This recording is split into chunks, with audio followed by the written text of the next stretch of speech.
ہم لوگ اپنی اولاد پر ہر وقت ایک زور دیتے رہتے ہیں کہ ٹیکسٹ بک پڑھو ٹیکسٹ بک پڑھو، اور اس کا نتیجہ یہ ہوتا ہے کہ ہمارے بچے جو ہیں ان کی ایک ٹنل ویژن بنتی ہے، صرف ایک خاص ڈائریکشن میں دیکھ پاتے ہیں، اور وہی ٹنل ویژن ان کی زندگی میں کامیابی میں سب سے بڑی رکاوٹ ثابت ہوتی ہے۔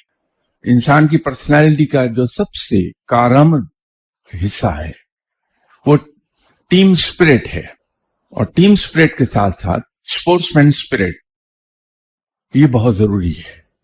وہ ہمارے بچوں میں نہیں پیدا ہو پاتی کیونکہ ہم انہیں کھیلنے کی اجازت ہی نہیں دیتے۔ انسان مطالعے سے سیکھتا ہے، لیکن ہم اپنے بچوں کو مطالعے سے ڈپرائیو کر دیتے ہیں یہ کہہ کہ ٹیکسٹ بکس پر زور دو۔